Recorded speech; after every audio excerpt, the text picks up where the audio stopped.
say at the beginning here.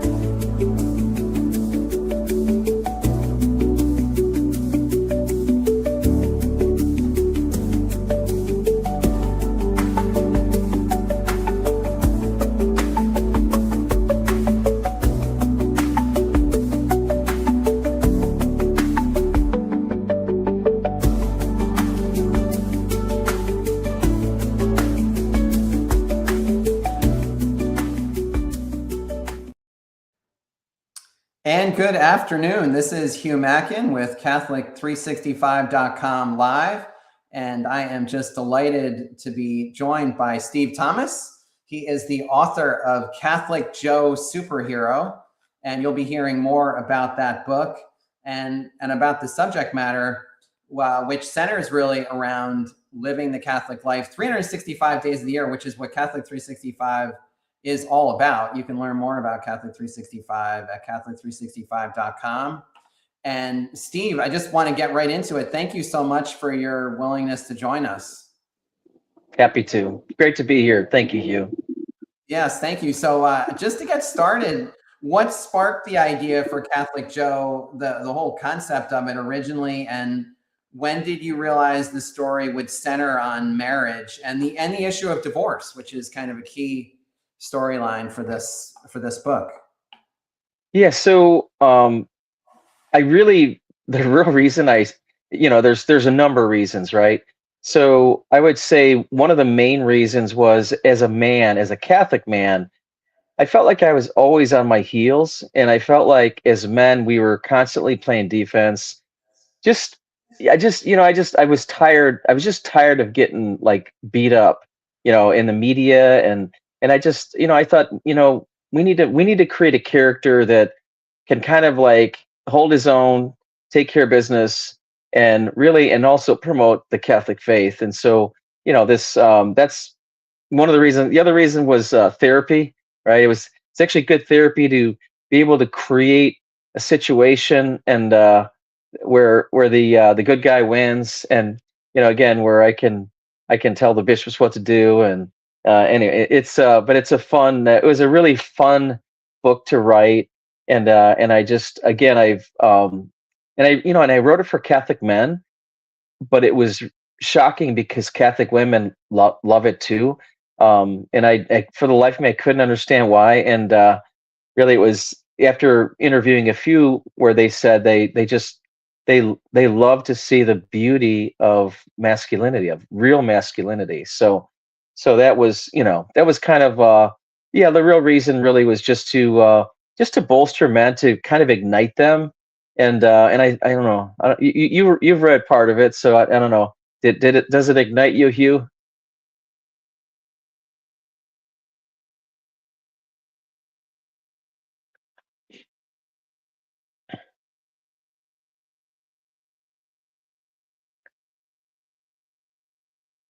Yeah, I just realized I'm muted, but yes, to answer your question, yeah, I found it to be a really gripping read, to be honest. It definitely is a page turner, and I appreciate the fact that it focuses on the issue of divorce and how a Catholic can deal with that issue. And I love the fact that, in the book you highlight a family member who takes a real interest in, it's a family member who takes a real interest in his brother, basically, who's about to get divorced, right? So would you mind just speaking a little bit about that? Because for me, there was that dynamic tension of like, okay, this is his brother, and so it's who's considering getting divorced, if I'm not mistaken, right? And so I was thinking of myself, like, if my brother, God forbid, and we're in that situation, I mean, to some extent, it's like, it's his life, right? I'm not supposed to get involved with it. It's like not my business. And yet, Catholic Joe, like, he makes it his business to help rescue his brother's marriage. Can you speak a little bit about that? Yeah, and just to give a little background, so I came from a divorce, family. So my growing up as a child went through divorce, and it was horrendous. It was, I call it the crucible of divorce. And you've got literally millions of people that have gone through it, and we kind of pretend that it's okay. I mean, everybody's going to be okay, and but it really is something that, it leaves a mark, right? It definitely causes wounds, and so I wanted to create a story really around marriage and around somebody who fights for marriage. So I think I designated Lieutenant General Joseph Salvatore, as the unofficial patron saint of marriage. So, so Hmm. he finds out that his youngest brother Vinny, who lives in Las Vegas, Sin City, and wants to get divorced, and he couldn't, for the life of me, couldn't understand how this could happen, because they were raised in such a beautiful, loving family. Their parents, their siblings. It was just a kind of a paradise on earth, with their family. And so Joe couldn't understand it. So he wanted to go out and like two good Italian brothers, they fight, and and at the end of it, they're hugging and kissing, and telling each other they love each other. And so he just wanted to find out what happened. And so the story begins there. He focuses on his brother Vinny, kind of in the particular, and then it goes more into the universal. He goes into the church and figures out, okay, how does how does the divorce rate in the Catholic Church, how is it that the divorce rate is the same as general population? How come our statistics are no different? And so so anyway, so that's where it starts. And again, it's got a very throughout the stories, it focuses on marriage quite a bit. Yeah, and so was that motivated by your own? It sounds like it was motivated by your own experience. Of course, yeah, for sure. It was the pain. It was the pain and the suffering. And I feel like God, especially through our Blessed Mother, and Saint Joseph, is calling me to really, just to be, to fight for marriage. And so that's one of the reasons I wrote the book. Yeah, and then speak a little bit about, if you would, about like the method that Joe goes about in fighting for marriage. Like how does he do it? Well, well, so again, Joe's highly intelligent. Again, a lieutenant general, worked his way up. They call him a Mustanger. So he worked his way up through the military. As a Marine, so hoorah to any Marine that's listening. And he just again he gathered information, he gathered data, and he started with his brother, his youngest brother Vinny, and then he wanted to look at uh, the influencers on his brother. And so he looked at the marriage prop, he looked at the diocese, he looked at all the different things that would come into play. And what he found out was that there was a certain level of maybe corruption, and just not necessarily malfeasance, but just a lot of neglect. And again, I always tell people, there's a kind of an injustice with the sacrament of matrimony. We've got our priests, they get 8 years of education, which is great, and they should.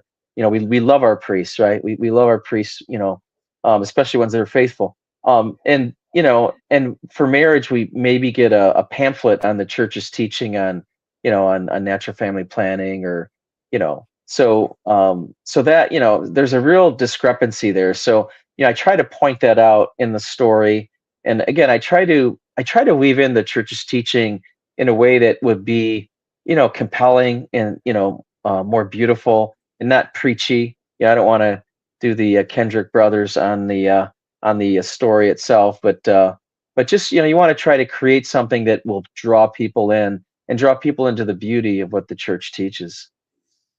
Yeah, I was gonna say I like the way that you describe that too, because I remember someone once saying to me, and by the way, this is a copy of the book. I've got it right here. If you can see it, it's kind of fading out a little bit with my pseudo green screen, but you can see it in the Hmm. corner of the screen there as well.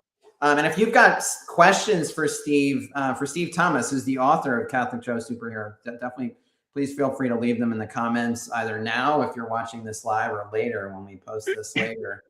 But yeah, I like the fact that, as you said, it's really not preaching. I mean, this is a really interesting and engaging story. I mean, it's a page turner. I remember someone once saying, like good Christian films and books, really they shouldn't taste like medicine. And I think a Right. lot of times they do, right? It's like you're kind of it's something good, right? But it feels like it's medicine. This doesn't Yeah. feel that way. It feels like something sweet, and yet you've got some really good nutrients baked into it, like some wonderful nutrients. One of which, by the way, is confession. So speak a little bit about that, if you would, how you wove that into the story.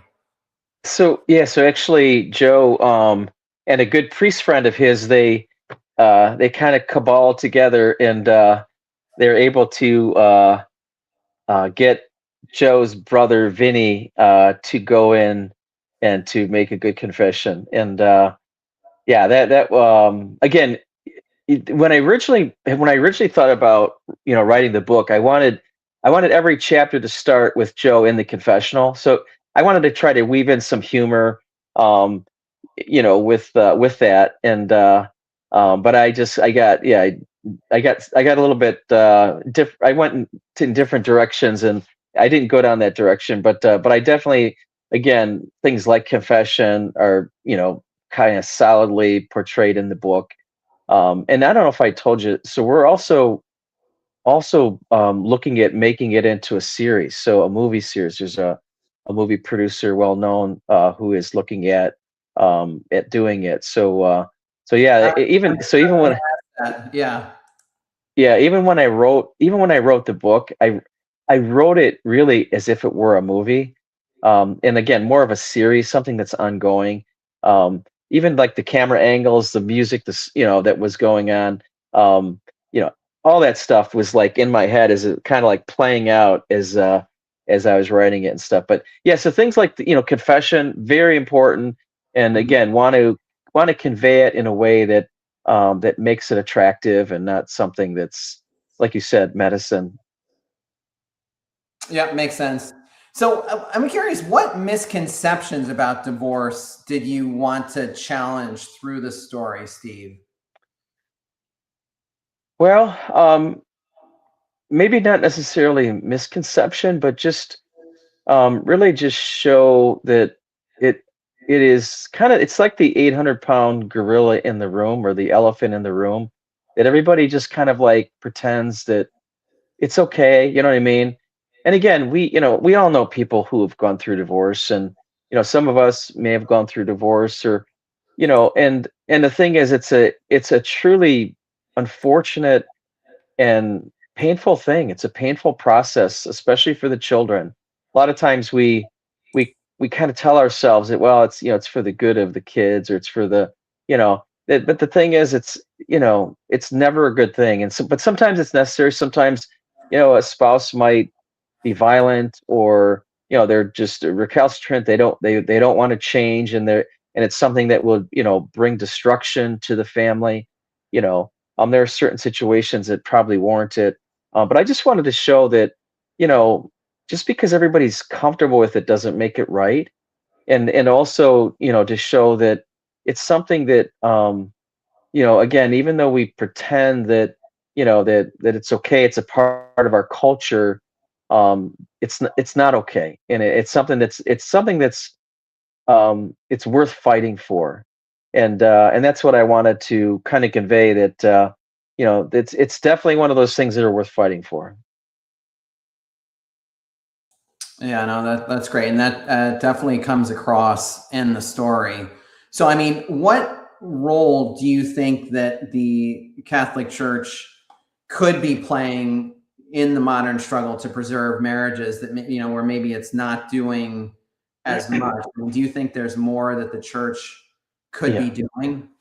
Oh yeah. Yeah, no question. I mean, look at the statistics of marriages, of Catholic marriages over the last, I don't know, 10 years. It's dramatically dropped. And the thing is that what we don't really like comprehend is that the domestic church, the family, right, is the domestic church. And if the domestic church is dying, so is the institutional, church. And the thing is that, if we've got a divorce rate that's no different than general society, if we've got contraception, couples that using contraception rate, IVF, things like that. If that's no different in the Catholic Church than it is outside the church, then we've kind of lost our flavor, and we need to really look at that seriously, because um, that's a grave sin. It's a grave sin because we're not giving couples the tools that they need to succeed. And that's something that, as a church, leadership in the church really needs to look at that, because that's, again, not that I want to sling mud at the leaders, again, because we've got just some awesome priests that just lay themselves down every day. But we've got some leaders that, if they maybe are motivated by different things, and it might be, well, we don't want to come out strongly against contraception because most everybody uses it, and we don't want to kind of scare people away, and what will that do, and so it's, yeah, so there's a lot that I would say. In fact, if you fit, the last chapter of the book really is my diatribe on, it's my diatribe to the bishops, in chapter 33, and you'll see that um, that there is there's a lot that can be done. And again, we as lay people, Mhm. we only have so much influence. And again, I would say we no, I take that back. We have a lot of influence, because even if you look at leadership, they really, they can come up and dictate rules and things like that, but it's really the lay people that are the ones that are going to be instruments of, mentors, and instruments of good examples to Mhm. different married couples, things like that, engaged couples. So we really do have a lot of influence.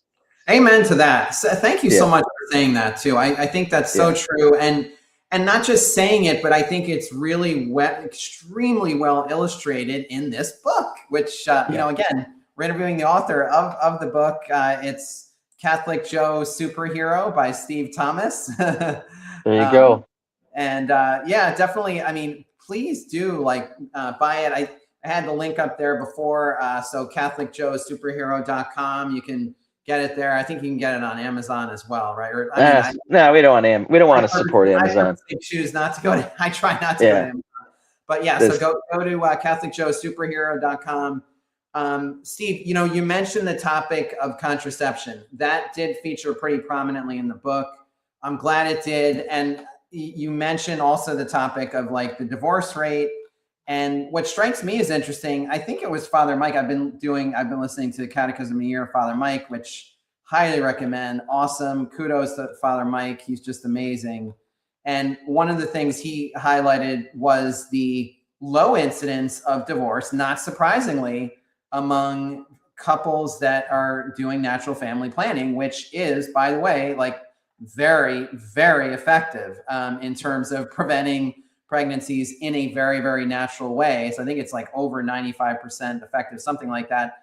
And the rate of divorce is significantly lower among couples that practice NFP exactly. compared with those who Yeah. don't. Is that right? Yeah, for sure. Yeah, my wife and I, we used to teach NFP, so natural family planning. We used to teach that for probably about 10 years through our diocese, and yeah, one of the things that you find is that it it's it's one of those. So Dr. Janet Smith had a talk one that she had given. I don't know if you heard it, Hugh. It's called Contraception, Why Not? I, It's I'm it's not an sure about that one, but yeah, definitely a big fan of. Okay, it's an older talk. I would recommend people look it up, but it's a just a magnificent description of how NFP changes the dynamics of a marriage, and why you don't have there's this insignificant divorce rate among couples that use natural family planning. There's all kinds of dynamics that I'm not going to go in here, but I mean, it changed. So my wife and I, when we started to really, understand the church teaching and started to use it, because I was challenged by a priest to teach it, it changed our marriage. I mean, between that and the family rosary, those are two things that really changed the dynamics of our family and our marriage. So, So I would strongly recommend any couple, especially an engaged couple, to look into the church's teaching on natural family planning. And and a couple things too, Hugh. And people don't know this. So we were taught by some of the top experts in the world on fertility, and we learned that the couples that use the pill. So if let's say a woman is on the pill at age 16 for her acne, right? It ages your fertility 2 years for every year that you're on it.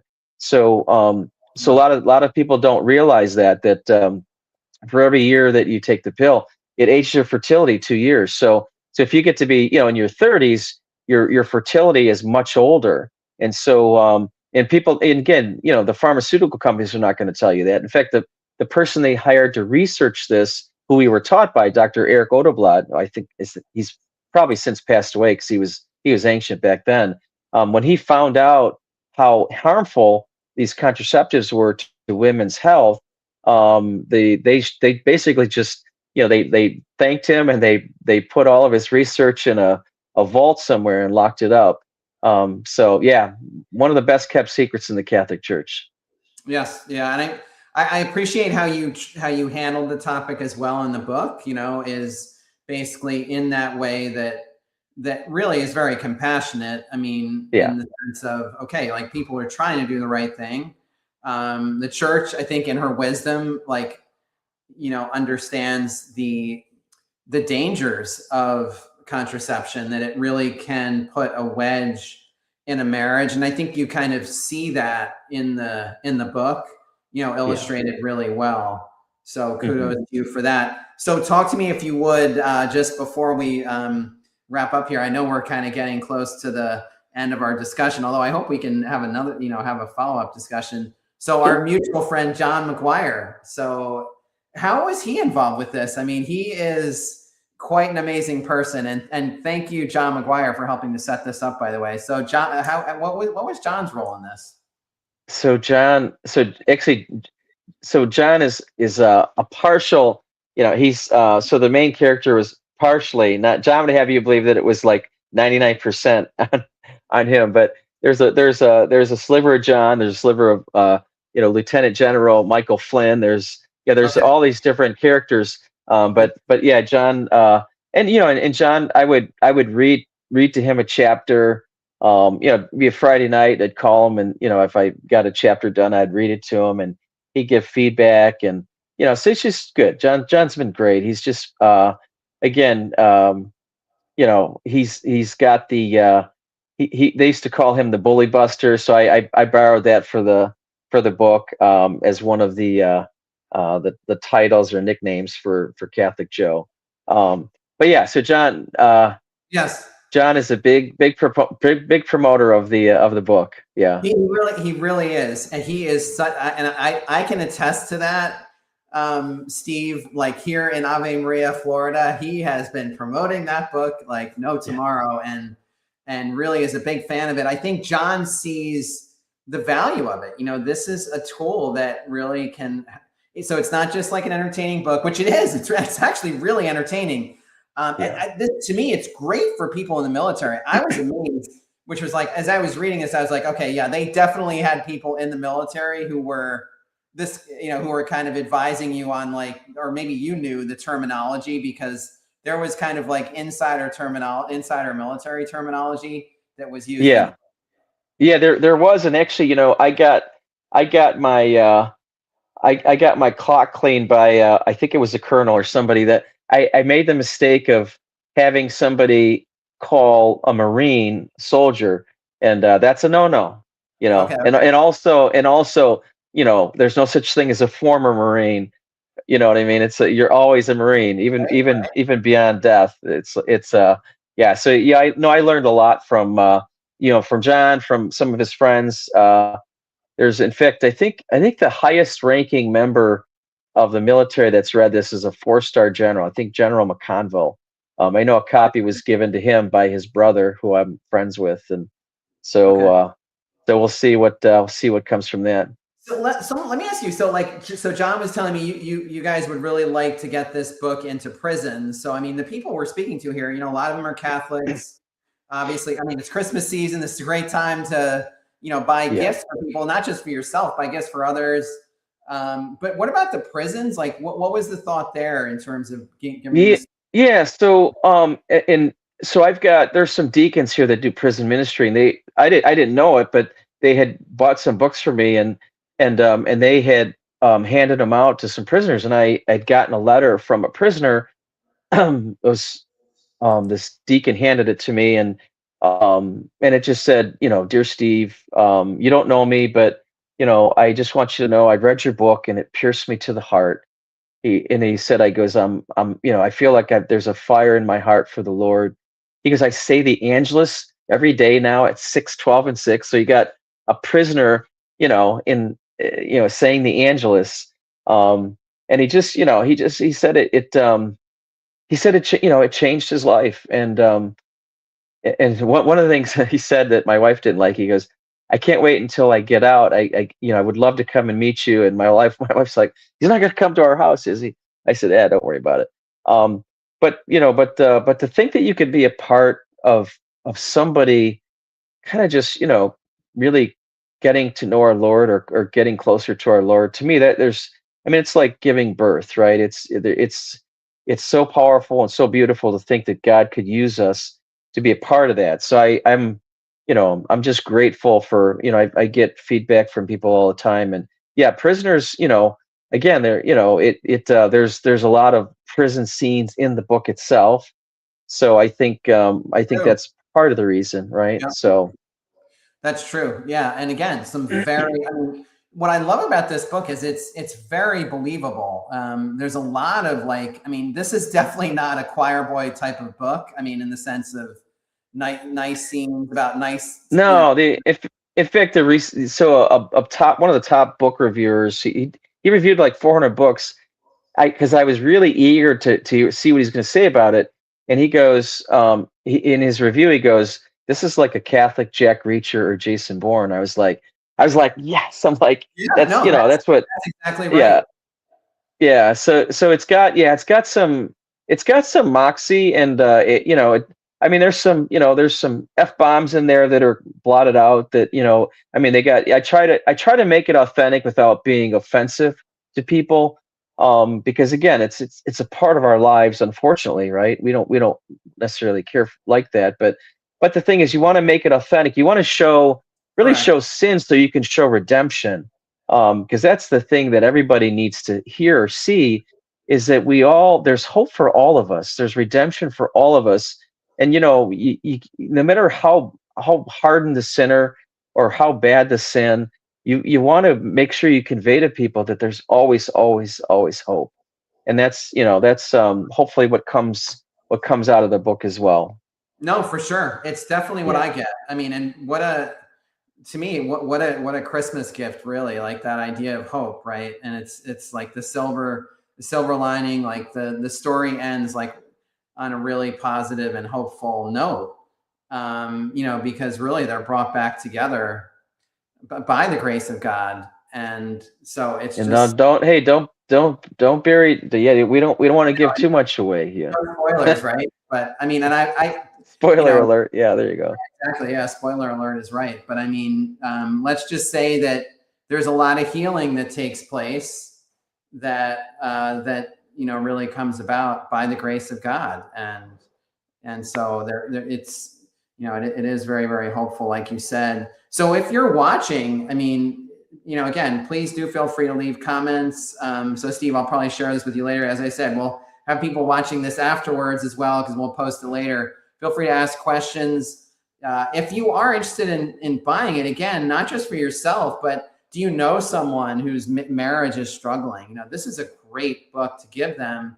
And it won't be over the top, like, hey, I know you're struggling with marriage, here's the book. No, this isn't a book about like marriage. It's a page turner. It's an adventure book, and it It's just so about happens Catholic. It's that, just that yeah, it's him living a normal life, but it shows how Catholicism just animates everything about his life. And yeah, and again, he's got his faults, right? He's not perfect.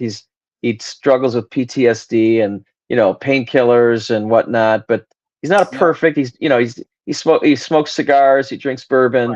Yeah. Yeah, but and again, he goes to confession. Right. But Right it's something that I direction, think, right? yeah, He's yeah. He's like so all of us, and that's the thing. Is that that's why I also use the word Catholic Joe. Is that, and there's a tagline on there. It's what could one man possibly do, and that the tagline is not meant to be a question. It's meant to be a challenge, because the thing is one man, one woman could do a lot, a hell of a lot, and that's the thing. Is that, and that's really what came out of the book. Is that, when men read it or people read it, they're fired up. I just had this guy who was an older guy too. He goes, I just finished your book. He goes, I just feel like I know I need to do something. You know what I mean? And that's exactly what I want, is to light a fire under their butt and just say, God needs you, man. He needs you. Get in the game. Get in the game. nice. Yeah, well said, and a good point, good comment to end on, Steve. Thank you so much, Steve Thomas, for joining us and speaking about the book that you authored, Catholic Joe Superhero. Thank you again to John McGuire for making the connection, and all of John's work, I know, on the book as well. And I know there are a lot of other people involved with with the creation of the book. So thank you to all of you who assisted with it, and above all to our Lord, right? Because it was His grace Amen. that It's inspired all you. gift. Everything is gift to you. Everything is gift. Yep. Yes, amen to that. So definitely check out Catholic Joe Superhero.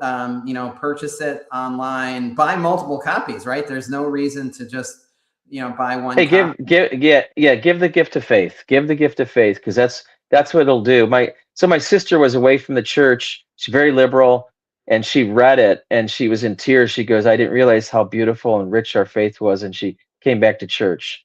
My own sister, so, Awesome. No, and that's she's great. liberal. Yeah. Yeah. All right. Well, great. Thank you so much again, Steve. Yeah. And definitely hope to have you on again, and then maybe John too. We'll see. I'd love to have him on as well. I'd never get a word in, Edge. Are you kidding me? Yeah, I right. No, yeah, love John. He's a legend around here, and definitely have to get him on Catholic 365 Live too. So thank you again, Nice. Steve. Thank you so You much. got it. God All right. bless. Yes, you too. God bless.